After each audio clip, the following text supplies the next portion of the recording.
नमस्कार दोस्तों, स्वागत है आपका हमारे YouTube चैनल अपनी पगडंडी पर।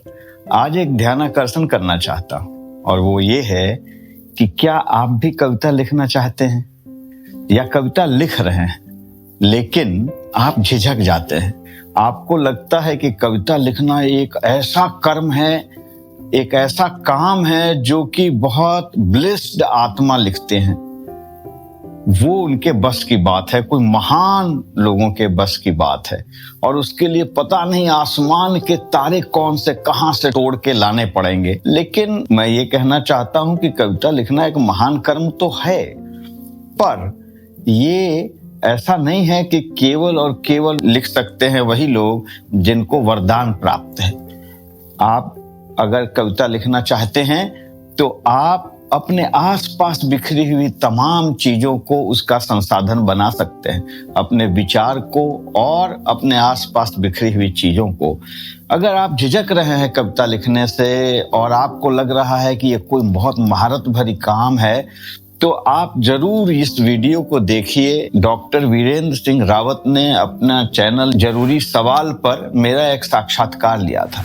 उसमें हर एक कविता की एक तरह की बायोग्राफी है, कैसे पैदा हुई, मैं कैसे एंगेज्ड हुआ, कैसे उसको लेकर आगे बढ़ाया, कैसे विचार गुथा, पहले बिंब आया कि विचार आया, अगर पहले विचार आया तो क्या किया मैंने, अगर पहले बिंब आया तो मैंने क्या किया। मुझे लगता है कि मैं भी आप लोगों की तरह ही एक सामान्य रुचि रखने वाला हूँ कविताओं को रचने में। कोई मैं विशिष्ट आदमी नहीं हूँ, कोई कवियों के तौर पर मेरी पहचान भी नहीं है, कोई ऐसा मेरा खास शख्सियत भी नहीं है। लेकिन मैंने जब यह काम किया और कविताएं लिखी तो मुझे कई प्रतिष्ठित पत्रिकाओं में भी जगह मिली। तो मुझे ये विश्वास है कि आप भी कविता लिखेंगे तो जरूर जगह मिलेगी और अच्छी कविता लिख सकते हैं। और यह अगर आप चाहते हैं तो आप इस वीडियो को जरूर देखें, जो कि जरूरी सवाल के साथ मैं इसको जोड़ रहा हूं। जो जरूरी सवाल में साक्षात्कार लिया गया था वो मैं इस वीडियो के साथ लगा रहा हूं। मुझे लगता है कि अगर उस यात्रा से आप गुजरेंगे तो आपका आत्मविश्वास कविताओं को लिखने के लिए बढ़ेगा और आप यह मानने लगेंगे कि आप भी इस कर्म में गहरे उतर सकते हैं। और जबकि यह श्रम साध्य काम तो है, श्रम साध्यता तो है, पर आपको यह बुनियादी बात आ जाएगी कि अगर मैं इसमें पढ़ूंगा तो मैं जरूर अच्छी कविताएं लिख सकूंगा। मुझे लगता है कि यह उपयोगी होगा आपके लिए ये वीडियो देखना। आप देखिए और अपना कमेंट से हमें नवाजिए और चैनल को सब्सक्राइब कीजिए। बहुत बहुत धन्यवाद।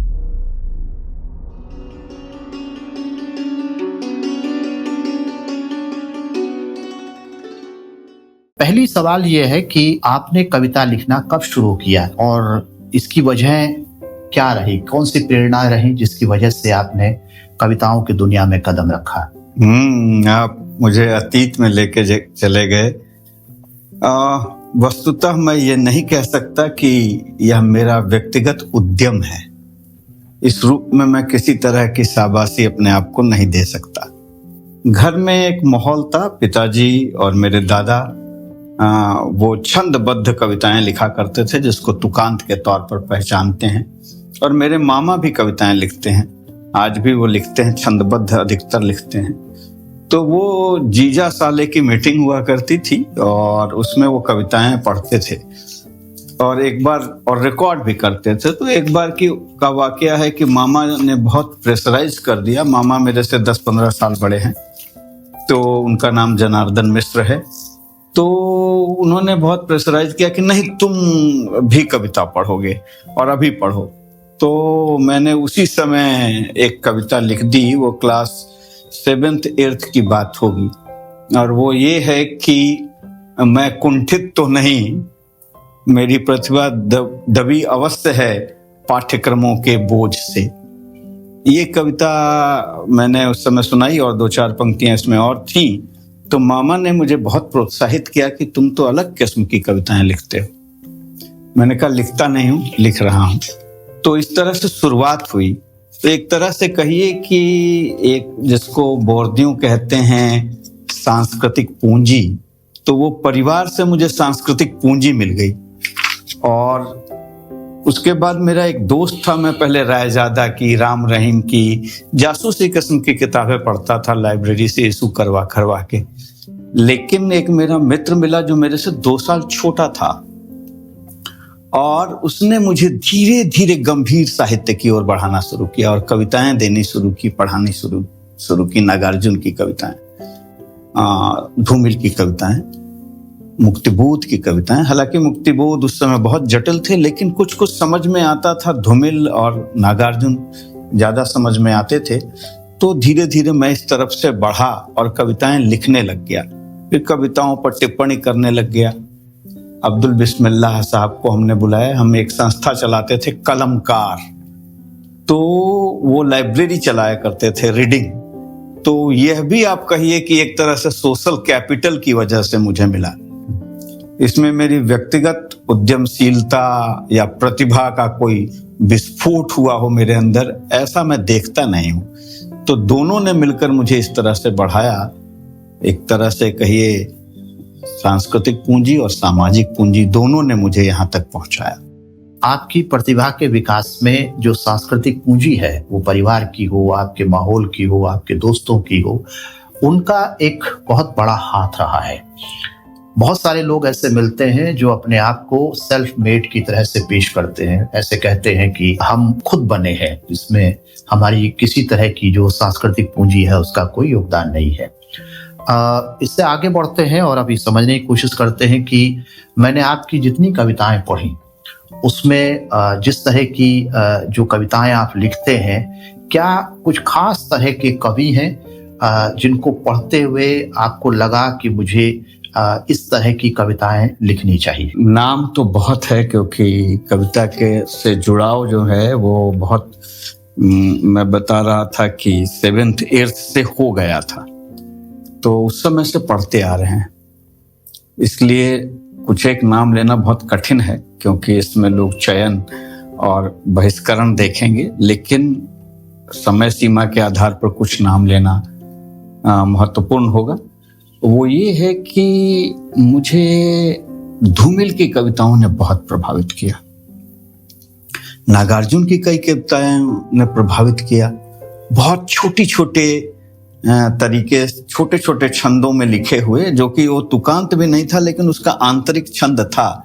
जैसे इंदु जी क्या हुआ आपको, सत्ता के मद में भूल गई बाप को। या वो जो कविता है कि जली डाल की ठूठ पर, कुछ ऐसा है, गई कोकिला कूक, बाल न बाका कर सका शासन की बंदूक। कितना सरल है और कितना कैचिंग है और कितना रिदमिक है। जो लोग कहते हैं कि अतुकांत में रिदम नहीं होता, और कितना स्मृति में आ जाने वाला है।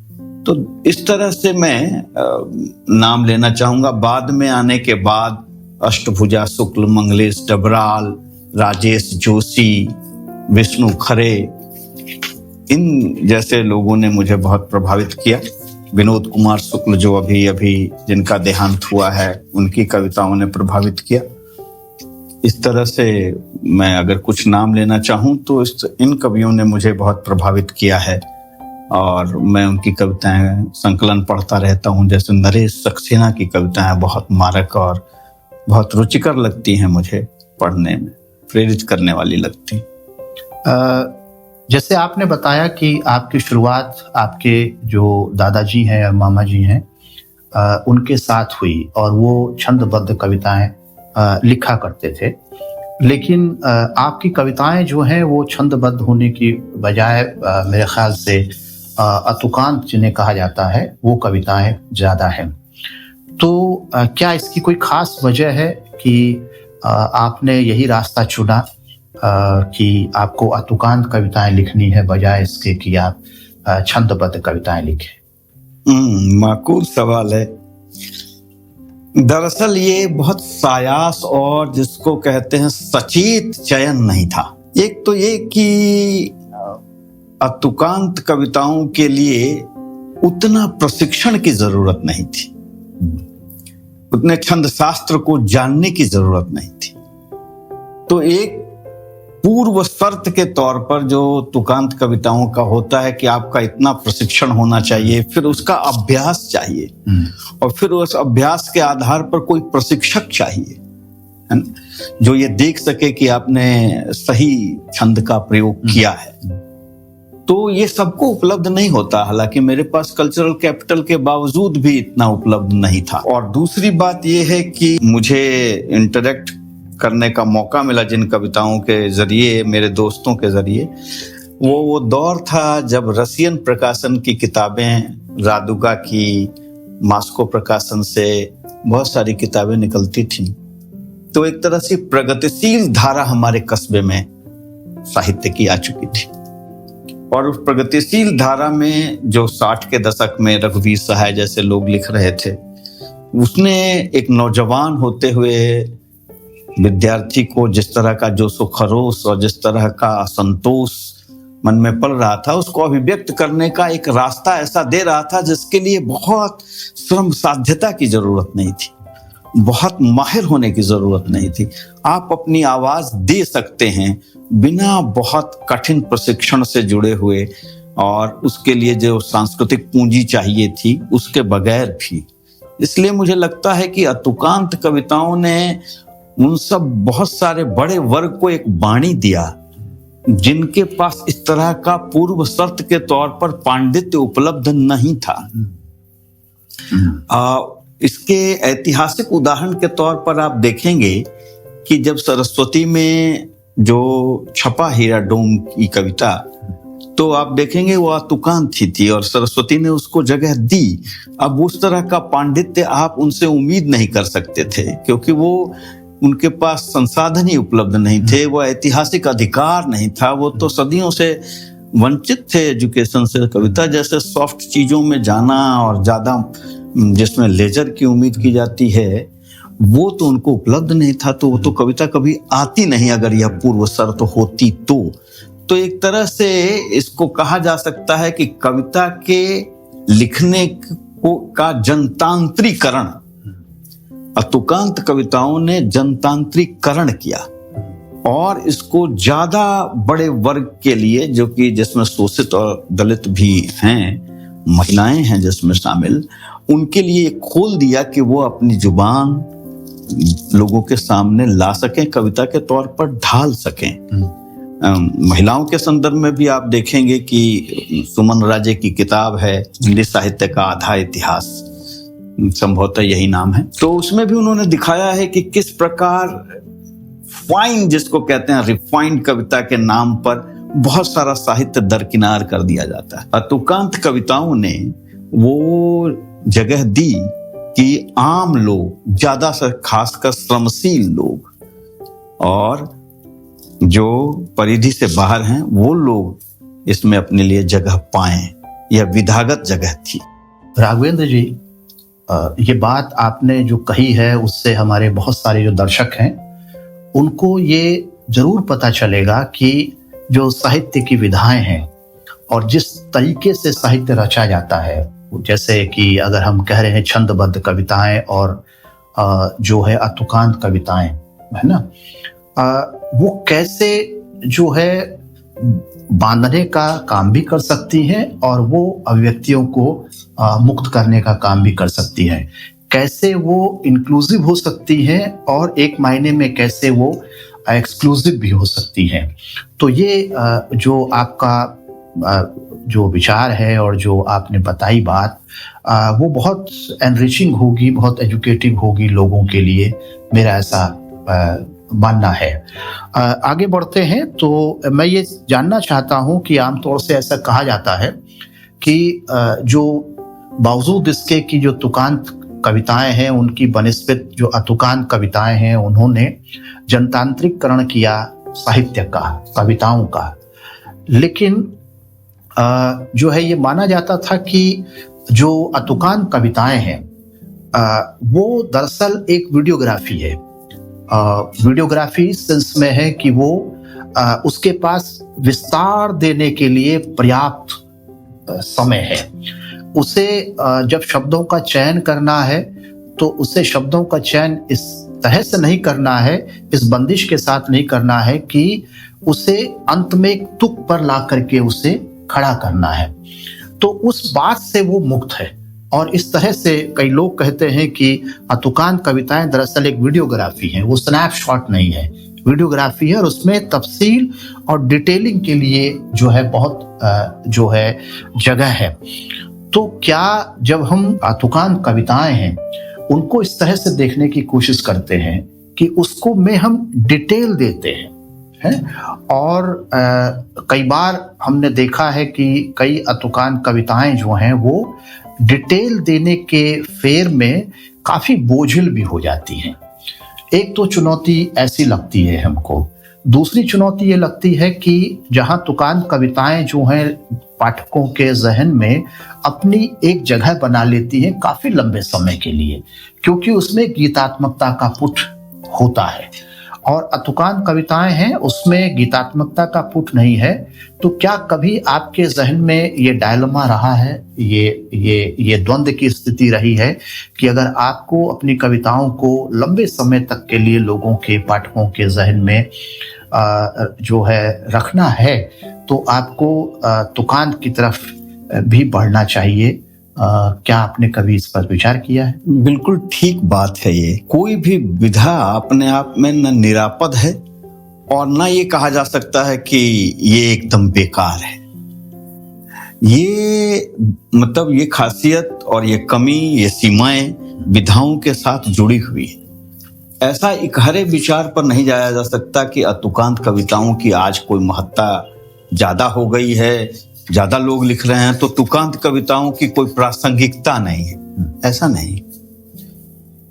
लेकिन अतुकांत कविताएं में जो विवरण के अलावा सत्ता से जूझने का, सत्ता संस्थानों से जूझने का, विभिन्न तरह से प्रश्न उठाने का, उसके अलग अलग वर्गों के हिसाब से उसके छटपटाहट को लाने का जो एक नजरिया और दृष्टिकोण है वह भी बहुत महत्वपूर्ण है, जो इन कविताओं को अपना रास्ता देती हैं। इसलिए विवरण केवल कहा जाए कि अतुकांत कविताओं में विवरण ज्यादा है या स्नैपशॉट्स है, ये मुझे लगता है कि इसको और विस्तार से देखे जाने की जरूरत है, क्योंकि एक दृष्टिकोण, एक नजरिया, एक प्रतिबद्धता, एक छटपटाहट, एक तड़प, एक निराशा से उभरने का एक जो है मादा इन कविताओं में आपको दिखाई देता है। पूरा दृष्टिकोण दिखाई देता है जिसको आप प्रगतिशील कविता धारा के मोटे दौर में रखेंगे। हाँ, लेकिन ये द्वंद्व है, ये मुश्किलें भी हैं कि तुकांत कविताओं के साथ जो सुविधा उपलब्ध है कि वह आपके स्मृति में जगह बना लेती हैं अपनी तुकांतता की वजह से, और ये कम महत्वपूर्ण नहीं है। मैं इसको कमतर इस कंपोनेंट को आंक कर नहीं चल रहा है, ये महत्वपूर्ण हिस्सा है कि अगर आपके स्मृति का हिस्सा नहीं है तो आपके रोजमर्रे के जीवन से वो गायब हो जाता है। इसलिए बहुत सारी ऐसी कविताएं हैं जो श्रेष्ठ कवियों के हैं और उसमें वो कविता के तौर पर बहुत अतुकांत कविता के तौर पर श्रेष्ठ कविताएं हैं, लेकिन वह स्मृति का हिस्सा नहीं बन पाती। आप अगर देखेंगे कि जो तुकांत कविताएं हिस्सा बनी हैं उनका मुख्य स्ट्रेंथ कथ्य से ज्यादा उसकी शैली है, उसकी तुकांतता है। लेकिन अतुकांत कविताएं भी इसको थोड़ी दूर तक तोड़ सकती हैं, कोई लेकिन रिप्लेस तो नहीं कर सकता है, लेकिन तोड़ सकती हैं। जैसे बहुत सारी कविताएं हैं, जैसे विनोद कुमार शुक्ल की कविता आप ले सकते हैं, और बहुत चर्चित है। विनोद कुमार शुक्ल नहीं रहे कुछ ही दिन पहले, इस वजह से भी इस समय चर्चा में है, लेकिन उनकी बहुत सारी कविताएं बहुत चर्चा में है। जैसे एक आदमी हताशा में बैठ गया था, मैं व्यक्ति को नहीं जानता था, हताशा को जानता था, मैं उसके पास गया, पूरी ठीक से कविता याद नहीं है, मैंने उसकी तरफ हाथ बढ़ाया, वो मुझे नहीं जानता था, मेरे हाथ बढ़ाने को जानता था। तो ये स्मृति का हिस्सा है लोगों के दिमाग में। और ये इसलिए ये कहना, जैसे कि मैंने नागार्जुन की भी कविता कही, या हंसो हंसो और हंसो, जैसे रघुवीर सहाय की या धूमिल की बहुत सारी कविताएं, चाहे पूरी कविता ना, लेकिन कविता का कुछ खंड जरूर उनकी स्मृति में बना रहता है। तो इसलिए यह कोशिश अतुकांत कहने से यह छूट नहीं ली जा सकती है कि आप इसको लयबद्धता से पूरी तरह मुक्त हो जाएं और आप कोई संघर्ष ही ना करें। आपको उसमें एक आंतरिक लय पैदा करने के लिए संघर्ष करना पड़ता है और वो वांछनीय संघर्ष है और वो इस विधा की मांग भी है, वो अतिरिक्त मांग नहीं है, मुझे तो ऐसा लगता है। आपने जो ये बात कही वो बड़ी महत्वपूर्ण है कि जो अतुकांतता है उसमें भी अगर एक आंतरिक लय है तो वो काफी दूर तक जो लोगों की स्मृति है उसमें अपनी जगह बनाती है। आपने धूमिल का नाम लिया तो मुझे याद आ रही है उनकी एक कविता कि 20 साल बाद मेरे चेहरे पर वो आंखें उग आई हैं जिनसे मैंने पहली बार जंगल देखा। तो है तो ये अतुकांत, लेकिन जब इसको आप एक तरीके से पढ़ें तो आपको इसमें एक लय की गूंज भी सुनाई दे सकती है। तो आपने ये बात बहुत वाजिब कही कि वो रिप्लेसमेंट तो नहीं है, लेकिन एक संघर्ष जरूर करना चाहिए अतुकांत कवियों को भी कि वो लोगों की स्मृतियों में अपनी जगह बनाने की लगातार कोशिश भी करते रहें। अब हम चलते हैं इस बातचीत के तीसरे खंड पर, जिसमें मैं आपकी कुछ कविताओं पर आपसे जो है बात करना चाहूँगा। आपकी कई कविताएं हैं जो कि नया पथ में प्रकाशित हुई और उन कविताओं के बनने और उसमें आई जो बात है, जो कथ्य है, जो विचार है, उसमें जो बिंब है, उसमें जो मेटाफोर्स है, रूपक है, उसके हवाले से भी हम आपके जो काव्य कर्म है उसको जो है समझने की कोशिश करेंगे। ये कविता है आपकी जो है शब्दों की चुप्पियां। जब मैं इस कविता को पढ़ रहा था तो इसमें एक बड़ी महत्वपूर्ण बात की तरफ मेरा ध्यान गया कि आप इसमें लिख रहे हैं कि भरमार शब्दों के बीच जो पढ़ नहीं सकते उनके लिए तो शब्द है अनपढ़, पर जो पढ़ना जानते हुए भी पाठ से बच निकलते हैं उनके लिए क्या है, जो देख नहीं सकते उनके लिए तो शब्द है। अब इसमें जिस तरफ मेरा ध्यान गया वो आप ये कह रहे हैं कि जो पढ़ नहीं सकते उनके लिए शब्द है, आपने लिखा अनपढ़, लेकिन जो देख नहीं सकते उनके लिए तो शब्द है, लेकिन आपने शब्द का प्रयोग नहीं किया। इसी तरह से आपने आगे इसमें लिखा है कि जो बोल नहीं सकते उनके लिए तो शब्द है, और फिर आपने उस शब्द का उपयोग नहीं किया, जबकि जो पढ़ नहीं सकते उसमें आपने शब्द का उपयोग किया अनपढ़। तो एक कवि जब इस कविता को लिखने के लिए शब्दों का चुनाव कर रहा था और ये तय कर रहा था कि उसे कहाँ पर एक शब्द विशेष का उपयोग करना है और कहाँ पर उस शब्द विशेष का उपयोग नहीं करना है, तो क्या वैचारिकी रही होगी उस वक्त में, इस पर थोड़ा सा बताइए। मुझे खुशी है कि आप बिल्कुल मेरे मर्म पर आपने हाथ धर दिया और उस बारीक जगह को पकड़ा जहां एक लेखक के सामने, एक रचनाकार के सामने, मैं उतने वैसे लेखक अपने आप को संबोधित नहीं कर रहा हूं, न कवि संबोधित कर रहा हूं, लेकिन रचते समय जो जद्दोजहद होती है, जो उधेड़ बूंद चलती है, जो तड़फड़ाहट चलती है और उसकी जो पॉलिटिक्स है वह क्या है। केवल मैं ये नहीं कह रहा हूं कि केवल दर्द है, छटपटाहट है, बेचैनी है लिखने के क्रम में किसी रचना को बाहर लाने के लिए, उसमें यह केवल मासूम प्रक्रिया नहीं है, उसकी पॉलिटिक्स भी है। जब मैं ये कविता लिख रहा था तो मेरे मन में आया कि 3 कैटेगरीज आपने चर्चा की। एक नहीं पढ़ सकने वाले लोग, जिनका मैंने सायास नाम दिया है और आपने बहुत संजीदा जगह हाथ रखा, उसका नाम दिया अनपढ़। लेकिन जो देख नहीं सकते और जो बोल नहीं सकते उनके लिए मैंने केवल बात कहकर छोड़ दी, उनका नामकरण नहीं किया। तो नेमिंग एक पॉलिटिक्स है। इसके पीछे की मेरी जो सोच है और राजनीति कह सकते हैं, रचनात्मक राजनीतिक कर्म। तो सोच ये रही कि ये दोनों जो कैटेगरीज हैं, नहीं बोल सकने वाले और नहीं देख सकने वाले, बहुत कुछ बायोलॉजिकल है।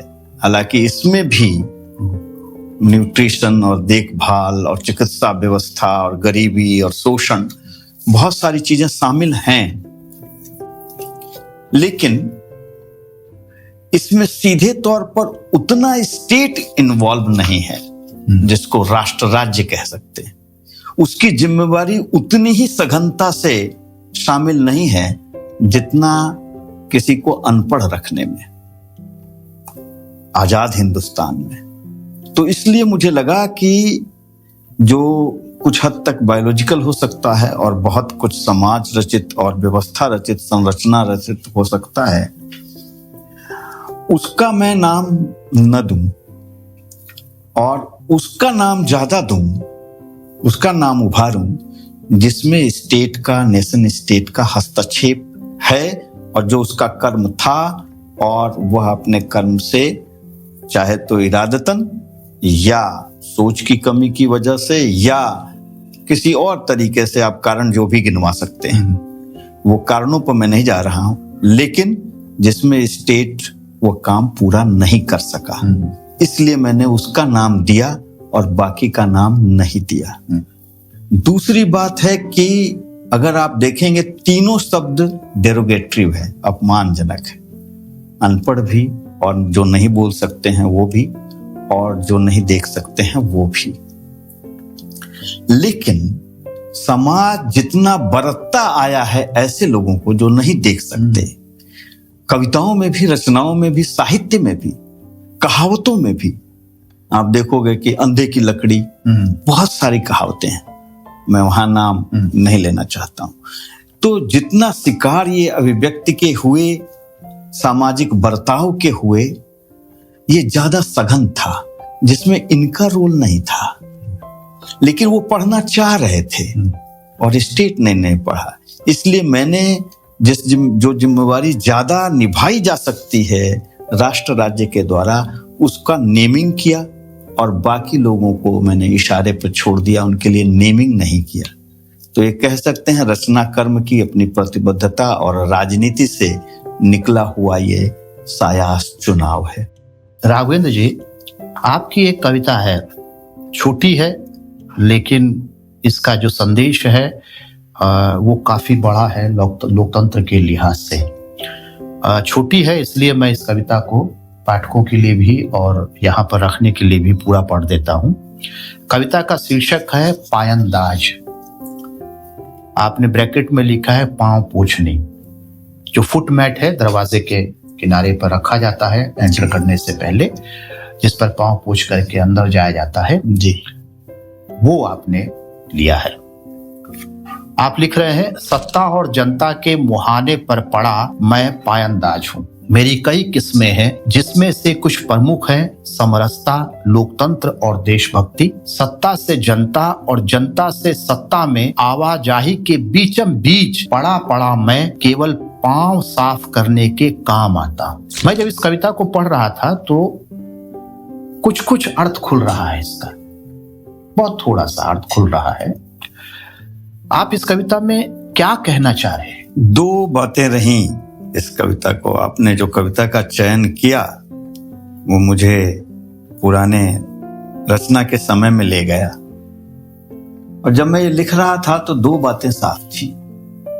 एक तो ये, एक आग्रह रखता हूं मैं अपने पास, सफल नहीं होता पर वो आग्रह होता है कि नामालूम सी चीजों पर कहूं, उसको रूपक के तौर पर उठाऊं, जो रोजमर्रा के जीवन में है और जिस पर लोगों का ध्यान नहीं जाता।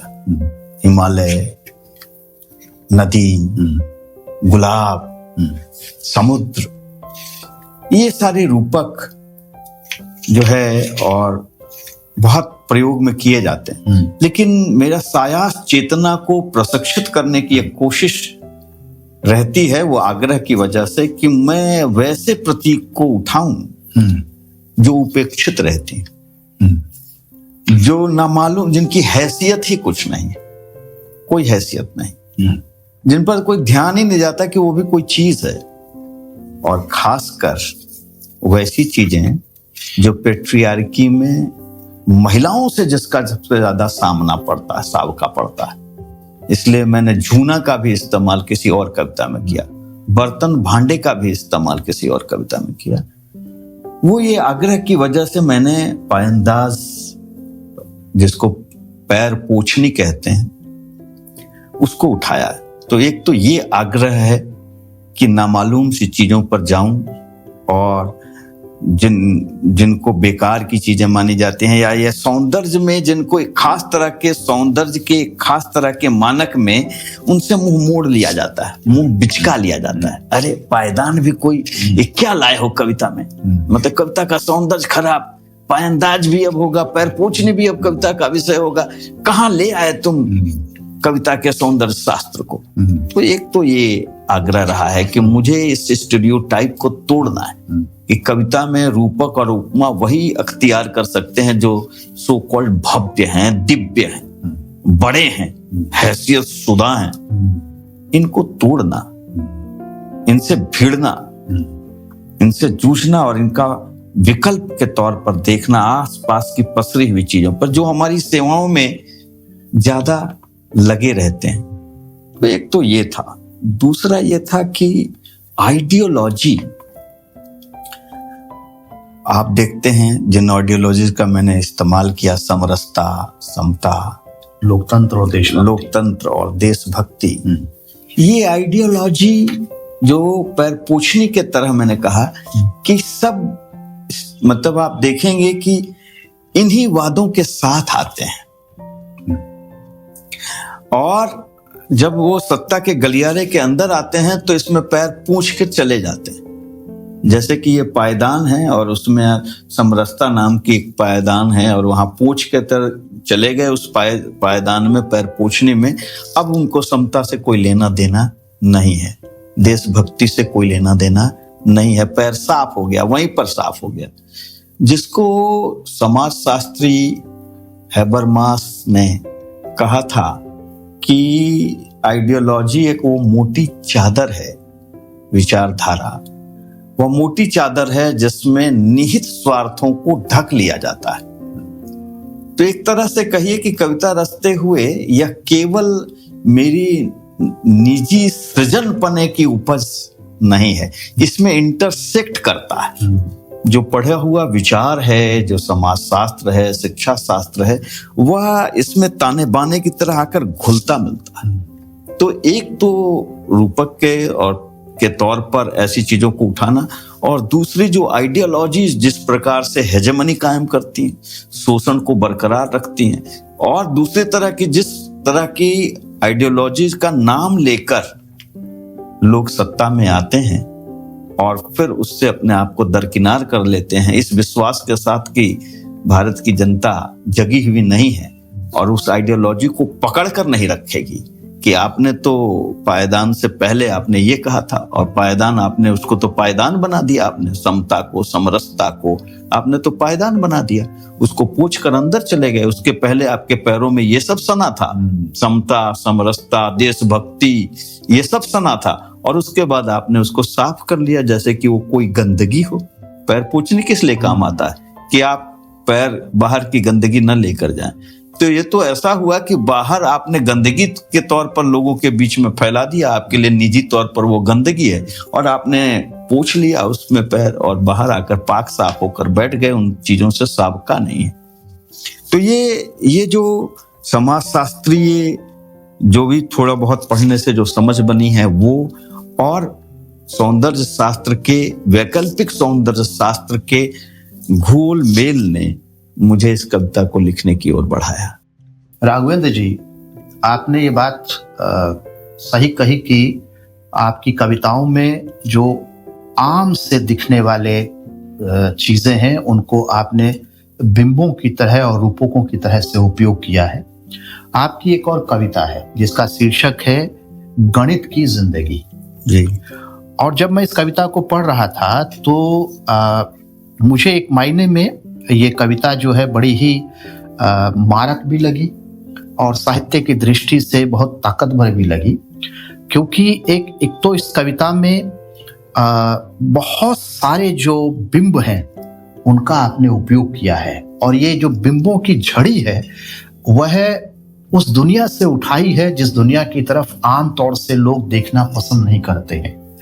और आप क्योंकि विश्वविद्यालय में पढ़ाते हैं तो सीधे तौर पर आपका साबका ऐसी दुनिया से भी नहीं पड़ता है, लेकिन कहीं कहीं आते जाते हुए सड़कों पर, गलियों पर, चौराहों पर, स्टेशनों पर, बस स्टैंड पर आपने ऐसी चीजें देखी होगी जिसने आपको उस काव्य की तरफ बढ़ाया जिसका सृजन के तौर पर ये कविता जो है गणित की जिंदगी हमको दिखाई देती है।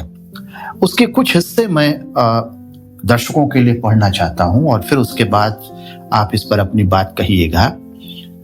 आप लिख रहे हैं, वैसे तो आरंभिक अवस्था में बच्चे सीखते हैं गणित के पूर्णांक 1, 2, 3, पर पूरे दिन जिस्म तोड़ने के बाद उसने अपने बाप को 4 पेट की भरपूर भूख के सामने एक पाव रोटी को 4 हिस्सों में फाड़ते हुए सीखा 4.25। एक प्याला चाय की तलब को 4 भागों में बांटते देख सीखा 1/4। वैसे तो आरंभिक अवस्था में बच्चे सीखते हैं ग्राम और किलो, पर अपने यहाँ रोज रोज पुड़िया में बंधा सामान आता देख उसने सीखा छटांक रत्ती।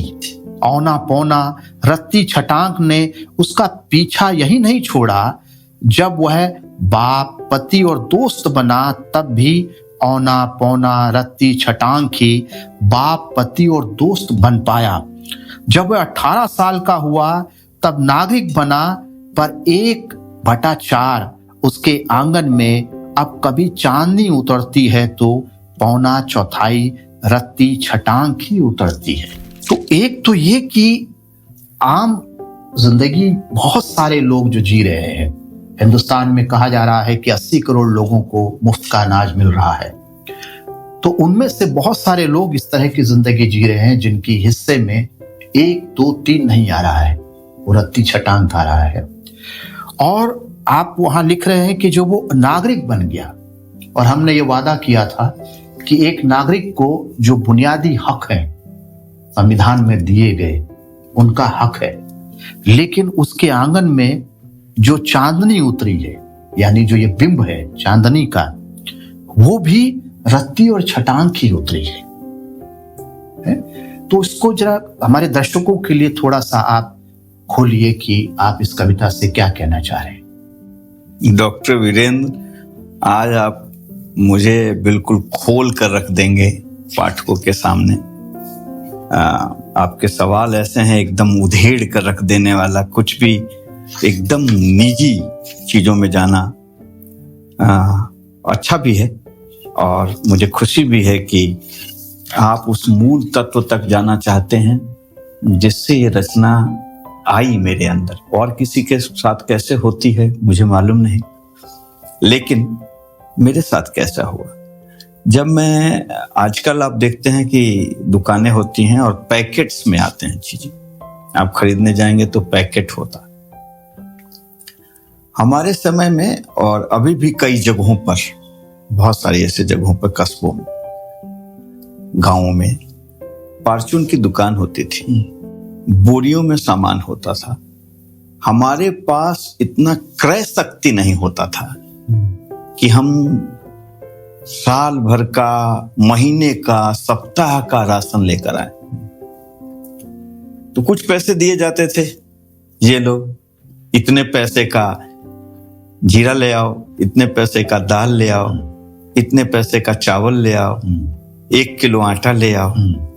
तो जब जीरा, हींग जैसी चीजें और हल्दी जैसी चीजें होती थी, तो वो उसी हिसाब से बहुत छोटा बटखना होता था, उस तराजू में वो रखता था और उसमें एक कागज रखता था, और कागज में वो चम्मच से उठाकर डाल देता था, उसको बड़े कुशलता से बांध देता था, वो गिरता नहीं था।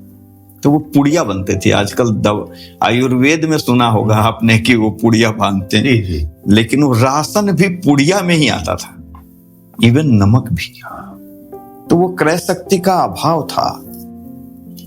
तो इस वजह से वो रूपक मेरे दिमाग में रहा।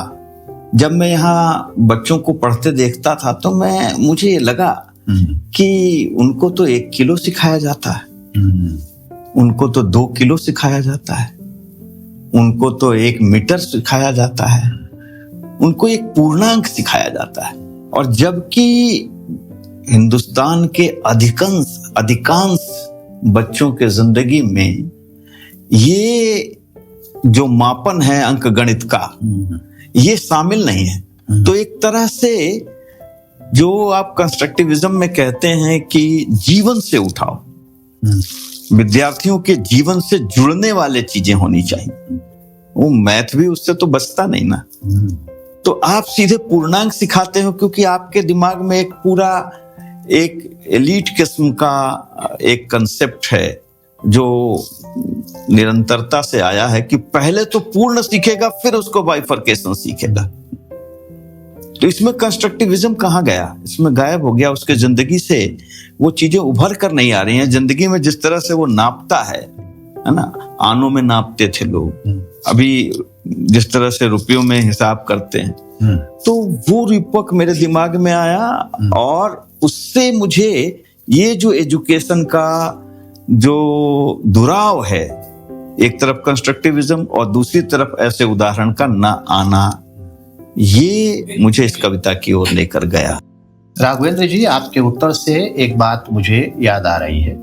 आमतौर से ऐसा कहा जाता है कि जो गणित है वो एक ऑब्जेक्टिव विषय है, एक ऐसा विषय है जिसका जिंदगी के जो अनुभव है उनके साथ कोई सीधा रिश्ता नहीं है, और इसलिए अन्य विषयों से उसके शिक्षण को अलग रखा जाता है।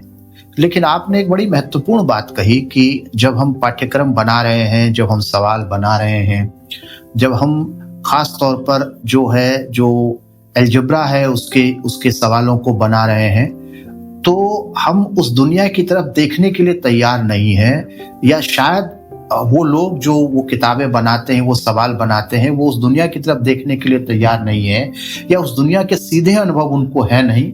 और अगर बचपन के कभी उनको ऐसे अनुभव रहे भी होंगे तो उससे वो पाठ्यक्रम तक लेकर के नहीं आ रहे हैं, जहां पर प्रश्नों को एक बहुत बड़ी जो दुनिया है, बहुत बड़ी संख्या है हिंदुस्तान के लोगों की, उनकी जिंदगी के साथ जोड़ा जा सकता है। और इस तरह से पाठ्यक्रम के जरिए जो है पाठ्यक्रम को भी इंक्लूसिव बनाया जा सकता है, और साथ साथ में जो विद्यार्थी हैं उनके भीतर भी एक नई तरह की जो मानवीयता है और सरोकार हैं वो जिंदा किए जा सकते हैं। तो बहुत बहुत महत्वपूर्ण बात आपने इस कविता के जरिए कहने की कोशिश की है। आपकी एक कविता है जो हंस में प्रकाशित हुई, और उस कविता का शीर्षक है परित्याग। इस कविता में आपने बहुत सुंदर बातें कही हैं। ये कविता है छोड़ना पर कुछ इस तरह छोड़ना। तो इसमें आपने जो छोड़ना है उसको बिंब की तरह से इस्तेमाल किया है, और बाद में उस बिंब को समझाने के लिए आपने बहुत आम जिंदगी के साथ साथ में जो मिथकीय रूपक हैं उनका भी उपयोग किया है। जैसे आप कह रहे हैं कि छोड़ना पर कुछ इस तरह छोड़ना, जैसे छोड़ता है पेड़ पत्तियां पतझड़ में नई पत्तियों के लिए जगह बनाते हुए। छोड़ना पर कुछ इस तरह छोड़ना, जैसे छोड़ता है खरबूज अपना बंध रस से भर जाने के बाद महमहाते हुए। छोड़ना पर उस तरह नहीं। पहले आपने कहा कैसे छोड़ना, फिर आप कह रहे हैं कि कैसे नहीं छोड़ना है जी। और उसमें आप कह रहे हैं कि छोड़ना पर इस तरह नहीं, जैसे पुराने मकान से चाहे गए मकान में शिफ्ट करते वक्त छोड़ दिया जाता है पौधा लगा कोई अनाकर्षक गमला। जैसे छोड़ दिया जाता है देवता का पुराना धुराना कैलेंडर, जैसे छोड़ दिया जाता है कोना झड़ा चाय का कप। और फिर अंत में आप लिख रहे हैं छोड़ना पर उस तरह नहीं, जैसे छोड़ा था सीता को राम ने लोकहित के नाम पर मरते हुए लांछन छोड़ने को पवित्र परित्याग बताते हुए। तो ये जो एक तो इसमें विस्तार है आम जिंदगी से लेकर माइथोलॉजी तक का जो विस्तार है वो इस कविता में आ रहा है, और इसके जरिए, छोड़ने के जरिए आप कुछ ऐसी बात कहना चाह रहे हैं जो कई रूपकों में तो आई है, लेकिन बहुत सारी ऐसी बातें जो हमारे दर्शक जानना चाह रहे होंगे कि आखिर ये कविता जिंदगी के किन पक्षों की तरफ इशारा कर रही है। दरअसल हर एक कविता के जन्मने का, गर्भस्थ होने का और प्रसव के बाद उसका आकार लेने का एक निजी इतिहास होता है। वो दर्शकों के सामने तो नहीं आता, पाठकों के सामने तो नहीं आता, पर वो निजी इतिहास होता है। ये गर्भस्थ इस तरह से हुआ, गर्भ में इस तरह से आया कि जो पेट्रियार्की में शोषण को और शोषण के हथियारों को और उनकी संरचना को, पितृसत्ता में, उसको अनाकर्षक नहीं रहने दिया जाता, उसको बहुत मोहक बनाया जाता है, बहुत आकर्षक बनाया जाता है, ताकि वो ऐसा लगे कि यही तो करने लायक है, इसी को तो करने में जीवन की सार्थकता है। और ऐसा नहीं अपनाए तो वह कुरूप जिंदगी, और तभी वह सह्य होता है और आगे के लिए करणीय भी होता है। और यही टूल फिर उनको भी, महिलाओं को भी, जो कि खुद पितृसत्ता शोषण के शिकार हैं, अगले उनको भी शोषण करने का तंत्र के तौर पर बदल देता है। केवल इस्तेमाल नहीं होती, बल्कि वो उस मशीनरी का हिस्सा भी बन जाती हैं जो महिलाओं का शोषण करती है। उसमें एक बहुत बड़ा काम इस तरह का चीजों को माइथोलॉजीकरण करना है, मिथकीयकरण करना है। और मिथकीयकरण, माइथोलॉजी, मिथक बना देने से वो अप्रश्नीय हो जाता है, आकर्षक के साथ प्रश्न के दायरे से बाहर आ जाता है, और वह केवल अप्रश्न होकर माने जाने लायक ही केवल बन जाता है, क्योंकि महाकाव्य है, मिथक है, महाचरित्र है, देवता हैं, भगवान हैं, ईश्वर हैं, ईश्वरीय अवतार पर वो बात कही गई है। तो इसलिए वह आलोचना के, समीक्षा के, विवेक के कसौटियों से परखने से बाहर चला जाता है, और इस तरह से वह कभी न गिर पाने वाला, कभी न गिराए जा सकने वाला एक चक्रव्यूह रच लेता है। अगर आप माइथोलॉजी अप्रश्नीय देखिए, चक्रव्यूह कैसा है। माइथोलॉजी अप्रश्नीय और प्रश्नों के जरिए ही उसको भेदा जा सकता है। तो जब उसको प्रश्नों के दायरे से बाहर कर दिया तो फिर तो आपको मानना ही पड़ेगा। तो पहले आया कि मतलब एक बड़ा महिमा मंडन किया गया कि भाई सीता ने जो छोड़ा वह लोकहित के लिए छोड़ा, अपनी न्यायप्रियता के लिए छोड़ा, और वो यह दिखाने के लिए कि वो साधारण से साधारण व्यक्ति की बात भी सुनते हैं, इतने बड़े राजा होने के बाद, इतने बड़े महायुद्ध जीतने के बाद, इतने बड़े ताकतवर और सो कॉल्ड विद्वान व्यक्ति को पराजित करने के बाद जो शासन आया है। अयोध्या वैसे भी पहले गरिमा मंडित था। तो ये सवाल ये था कि भाई उन्होंने, लेकिन उसको, उसके छोड़ने को उसके तीखेपन के साथ नहीं आने दिया।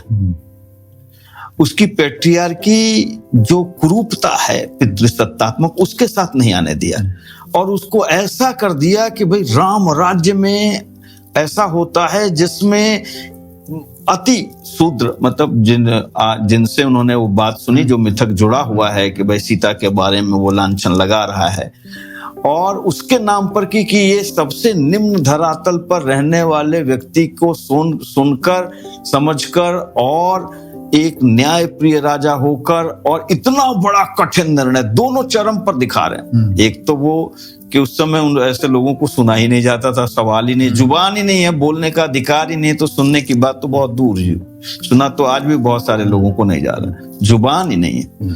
तो वैसे लोगों की जुबान है, वो बोल रहे हैं, और उनके बोलने को सुने जाना लायक माना जा रहा है, और उतनी दूर तक की संवेदना रखी जा रही है, एक बात। और दूसरी बात है कि जीवन के कठिनतम निर्णय, कठोरतम निर्णय उस सुनने के हिसाब से लिया जा रहा है।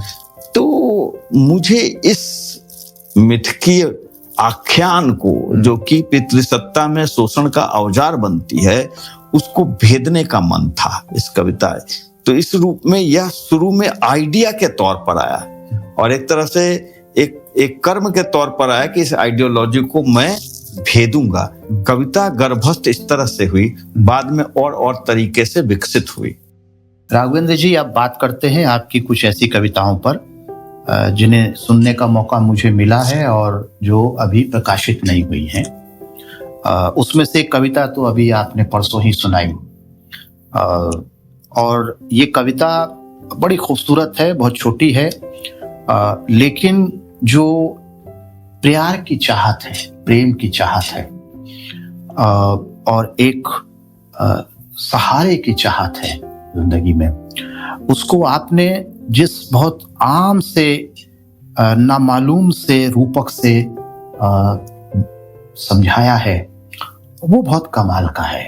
मैं पहले दर्शकों के लिए उस कविता को पढ़ना चाहूंगा। इस कविता का शीर्षक है नमी। घिसती घटती हुई तुम, घिसती घटती हुई तुम, मेरी उंगलियों के पोरों पर इतनी सी नमी की तरह बची रहना, ताकि मैं जीवन की कढ़ाई को चूल्हे से उतार सकूं, सांस के एक झोंके में बिना किसी बाहरी पकड़ के। तो दो रूपक है, नमी की तरह और जीवन की कढ़ाई। हमारे दर्शकों के लिए इसको और कैसे समझाएंगे? दरअसल जैसा मैंने आपको कहा कि हर रचना के जन्मने की एक अपनी कथा होती है। मैं देख रहा था कि मेरी जीवन संगनी ऋतुबाला वो कह रही थी कि मुझे ऐसा लग रहा है कि मेरी हाइट घट रही, क्योंकि वो लगातार बेड पर बैठी रहती हैं ताकि बच्चे पढ़ें, देखते रहें, उनकी आपूर्ति होती रहे। सिटिंग का काम 10th के एग्जाम के समय में उन्होंने छुट्टी ली, जिसको सरकार देती है चाइल्ड केयर लीव के लिए, तो उन्होंने बेटी के लिए छुट्टी ली कि उसकी देखभाल हो सके और पढ़ाई ठीक से कर सके।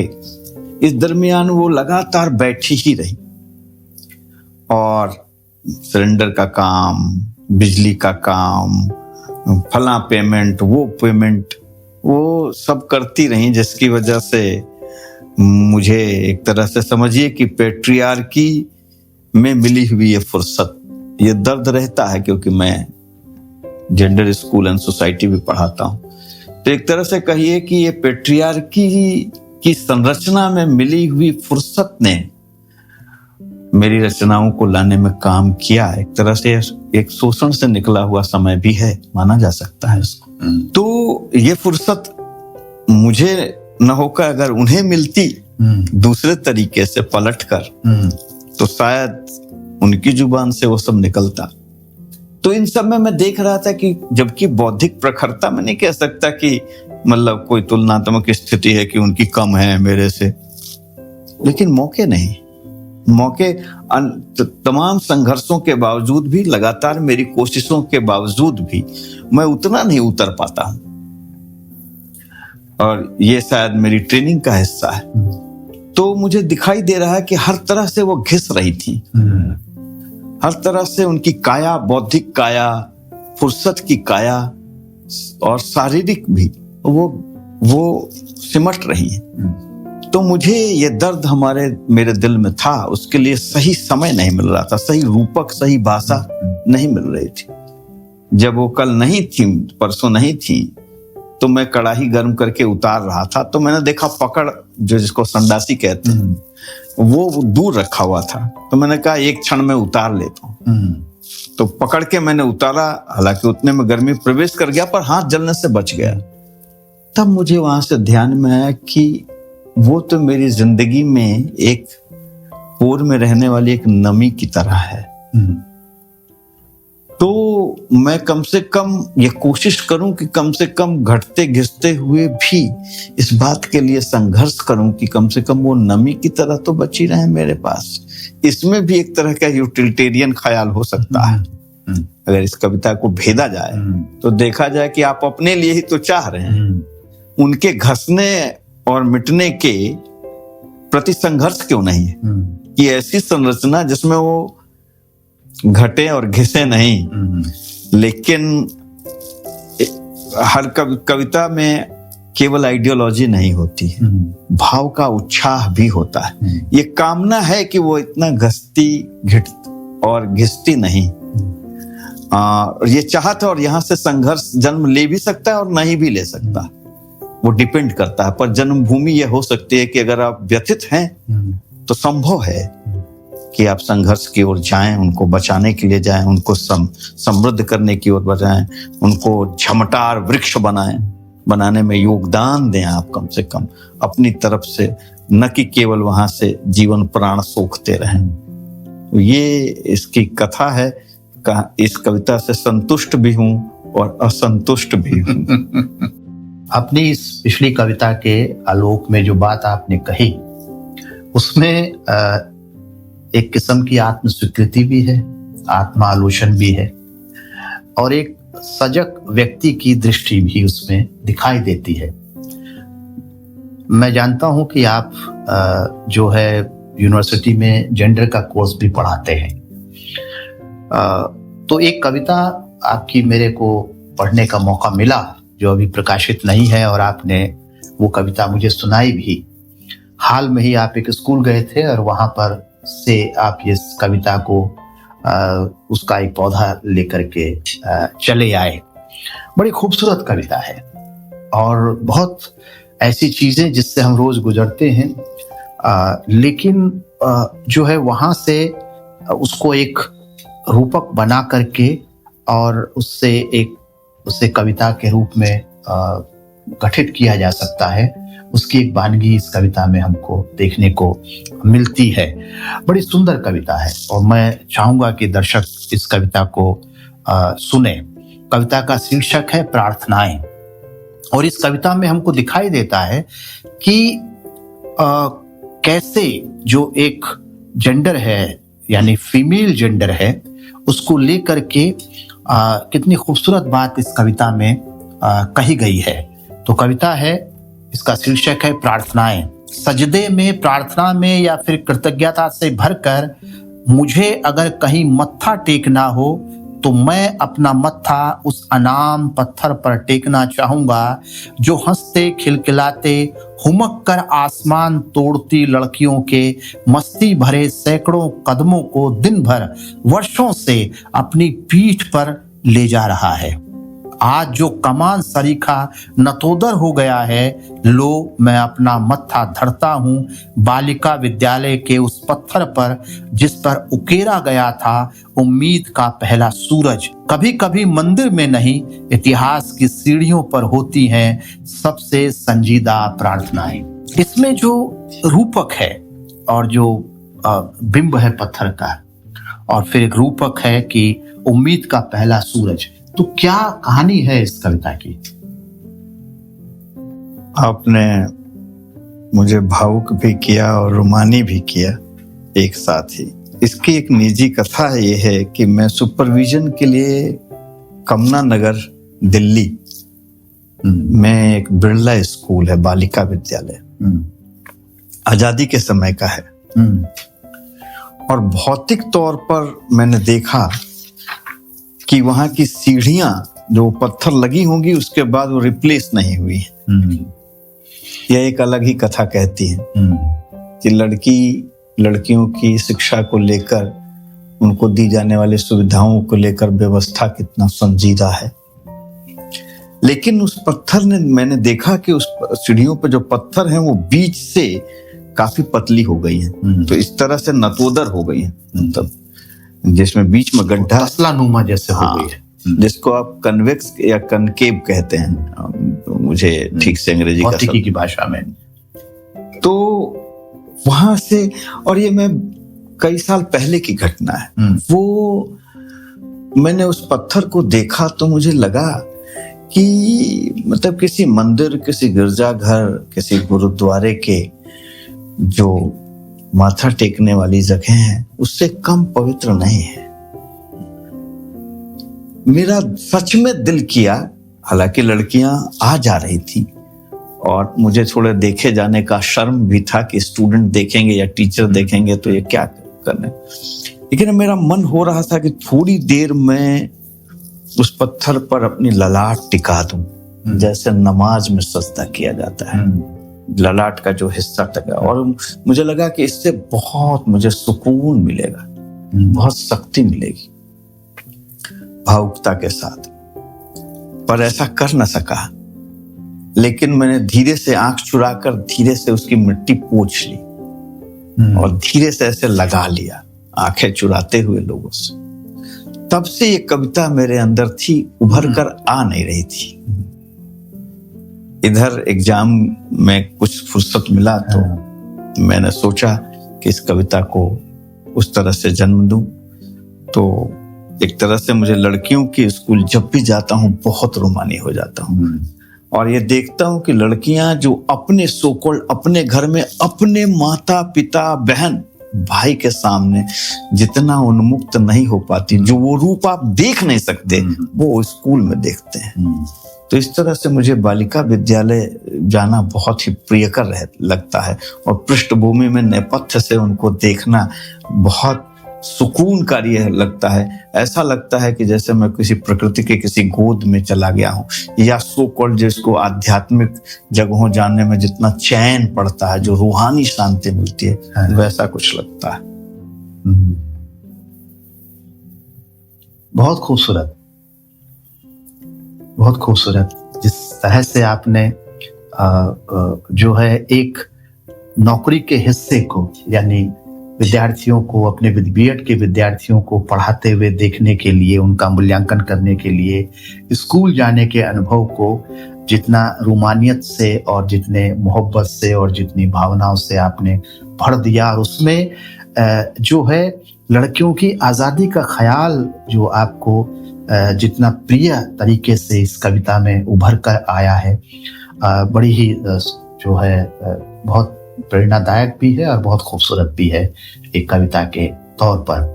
तो मैं आपको क्या कहूँ, बहुत बहुत शुक्रिया आपका इस चैनल पर आने के लिए, और दर्शकों को अपने काव्यकर्म से परिचित करवाने के लिए भी, और ये अनुभव साझा करने के लिए भी कि आखिर एक कविता किन किन जगहों से जन्म लेती है और कौन कौन सी चीज़ें हैं जो इंटरसेक्ट करती हैं तो एक कविता पैदा होती है, और किन किन भावनाओं के झंझावात से एक कवि को गुजारती हैं वो कि जो है कविता पैदा होती है।